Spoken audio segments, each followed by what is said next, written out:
Hey everybody, my name is Liam and I'm from SCI-FI Science Camp, and I'm here today to bring you the 6th episode of What's New at the U, where we go around talking with students and faculty from the University of Saskatchewan about topics of science. So stick around to the end of the video to find out how you can get one of your questions featured in one of our videos. For today's episode, we'll be talking about nutrition and health with Amy Pickering, who is a registered dietitian with the University of Saskatchewan. So tell us a little bit about yourself, Amy. Hello, my name is Amy Pickering, and I'm a registered dietitian. I work at the University of Saskatchewan Student Wellness Center. What exactly does a dietitian do? Dietitians can do a lot of different things. It usually depends on where they work. So community dietitians like me work with people one-on-one to provide them nutrition advice. There's dietitians that work in the hospital and they make sure that the food plan is organized and people get what they need. There's other dietitians who own their own business and they do similar work to what I do. There's also public health dietitians, and they work with governments and schools to provide policy and information to make sure we all have a healthy environment. What is the fact about nutrition that not a lot of people know? One thing I think a lot of people don't realize is that the way we eat can impact our health, not just what we eat.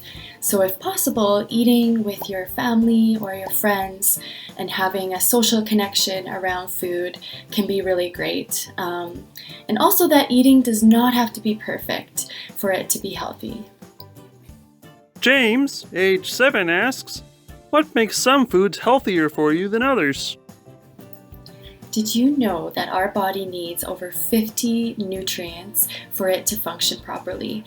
And all different foods have different amounts and different types of these nutrients in them. So foods that tend to have more of these nutrients that we need, those tend to be labeled healthy foods. Hayley, age 6, asks, why is too much junk food bad for you? Did you know that all foods can fit, even those junk foods?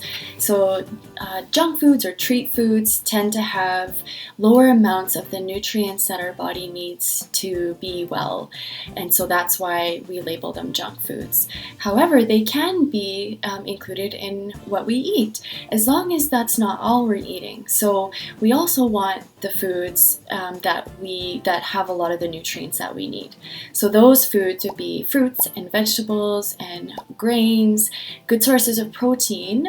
That would include things like chicken, different types of meat, chickpeas, lentils, beans, maybe tofu, milk and milk alternatives, yogurt, nuts and seeds and nut butters. So as long as you have a lot of variety in your day and in your week, those foods can fit. I've been seeing a lot of infomercials about something called gluten-free food. But what exactly is gluten? This is an excellent question. There's a lot of talk about gluten. So gluten is basically it's a protein found in wheat, rye, and barley, so in some grains. Gluten is perfectly safe and healthy to eat unless someone is allergic to gluten. If someone is allergic to gluten and they have to get a test to find out if they are, they should avoid gluten and it can be harmful to them. Otherwise, gluten is perfectly fine.